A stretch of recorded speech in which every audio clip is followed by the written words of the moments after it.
The farmer mocked the teen for helping the cow, until she revealed she was a rescue specialist.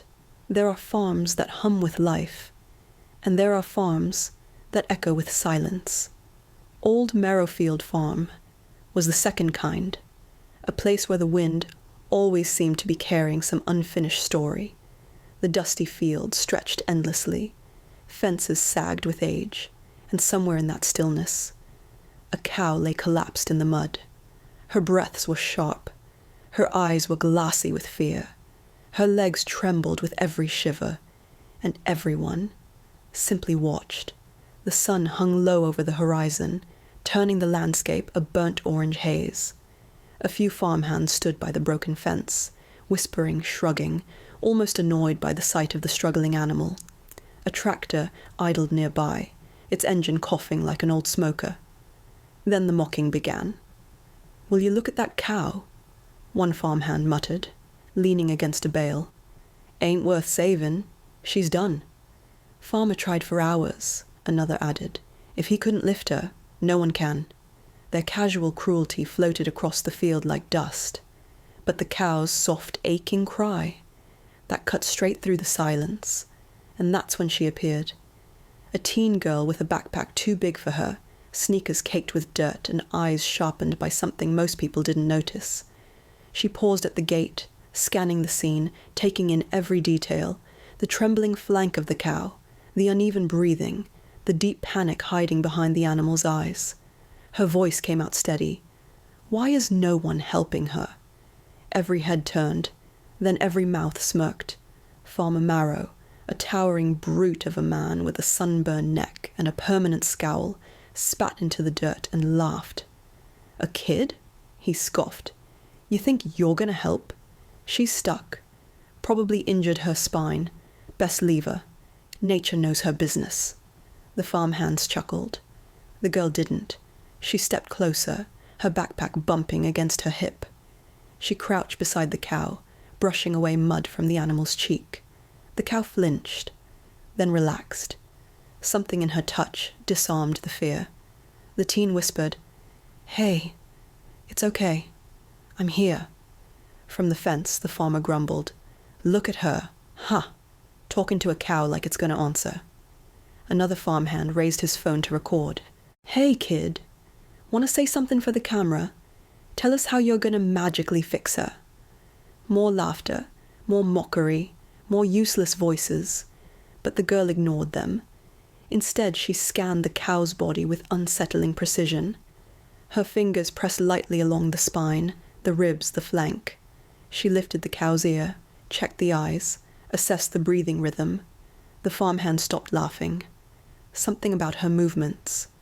It wasn't random. It wasn't childish. It was trained.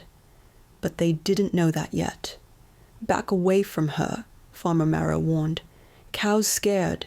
You don't know what you're doing." Her reply was calm, almost too calm. "I know more than you think." A tense silence cut through the field, the kind that makes even the wind stop to listen. The farmer's face reddened. "Girl, don't you backtalk me. That cow ain't getting up, that's final. I've raised cows since before you were even born." The teen stood slowly, wiping mud from her hands, her eyes sharper now. "And yet, you left her like this." Gasps all around. One farmhand whispered, "Oh, she's got fire." Farmer Marrow stepped forward, his boots sinking into the wet soil. "You don't come to my farm," and a loud groan escaped the cow, a sound heavy with pain and urgency. The girl dropped to her knees again.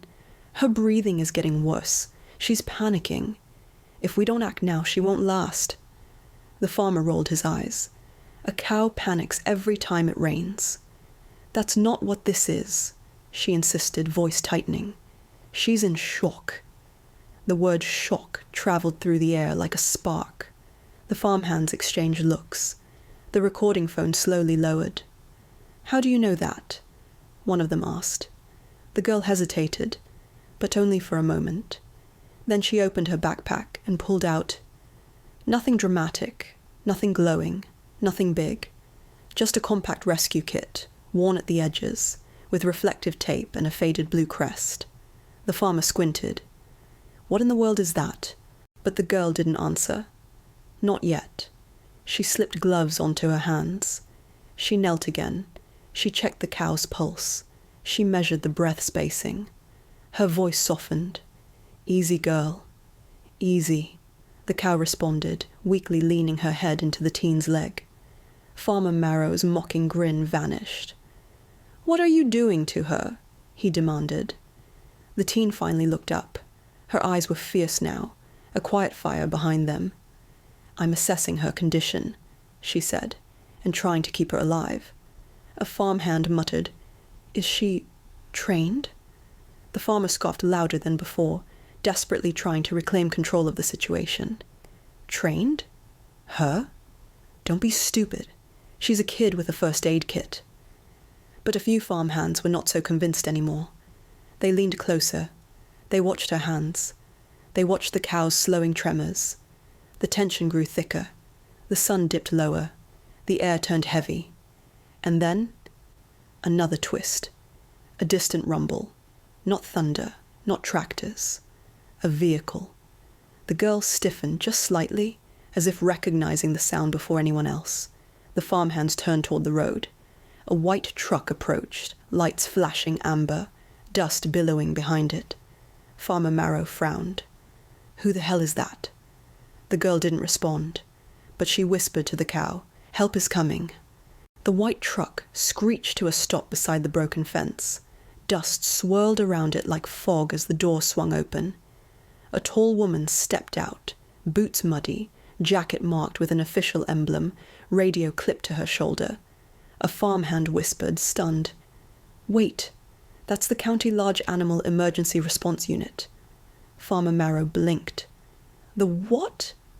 The woman scanned the scene with sharp professional eyes, the trembling cow, the frozen farmhands, and the teen kneeling in the mud. Her voice rang out, firm and urgent. "Where's my specialist? I got her call 10 minutes ago." Farmer Marrow frowned. "Specialist? We don't have any." The woman's eyes locked onto the teen. "There you are," she said. "Call sign, Ferrum. You made it before me." "Good." The entire farm fell silent.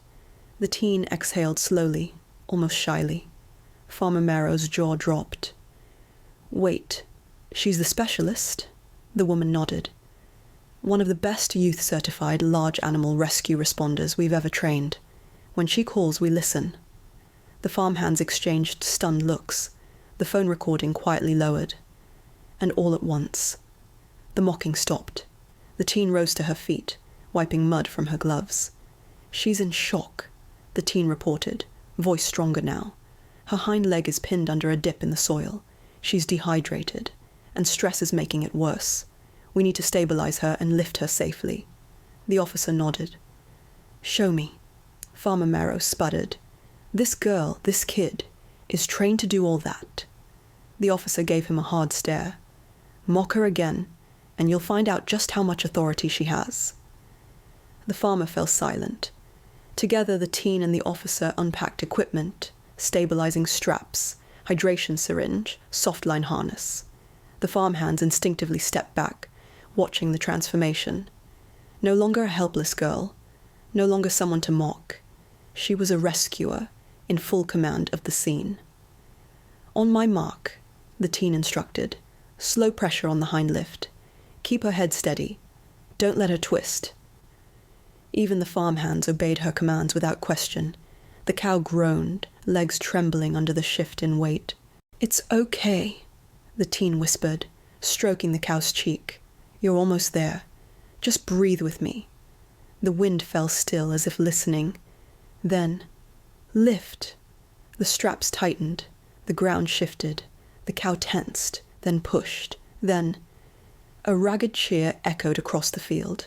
The cow swayed but stood, alive, stabilized, saved. Farmer Marrow stared in disbelief. I thought she was done for." The teen removed her gloves, her voice soft but firm. "She wasn't done. She was scared and alone. That's different." The officer crossed her arms. "You should have called for help immediately." The farmer swallowed hard. I didn't know. I I thought kids like her were just meddling." The officer shook her head. "Kids like her save lives you ignore." The farmer stepped forward, hat in hand, his voice breaking slightly. "Miss, I'm sorry. I mocked you. I shouldn't have. Thank you. Truly." The teen nodded politely, but didn't gloat. She simply turned to the cow, checking her breathing again, ensuring her legs were steady. Compassion, not pride, guided her. The setting sun washed the field in gold as she whispered to the cow, "You're safe now. That's all that matters." A quiet settled over the farm, not the empty silence from before, but a new one. Respect. The officer clapped the teen gently on the shoulder. "Good work, Ferrum, as always." The teen smiled faintly. "Just doing what I'm trained for." As they walked toward the truck, the farmer called after her, "What made you help her, even when everyone laughed?" The teen paused. "Because animals don't have voices," she said. "But they still cry for help. Someone has to hear them." And that was the truth that held the entire farm still. Compassion isn't weakness. It's the courage to care when everyone else turns away.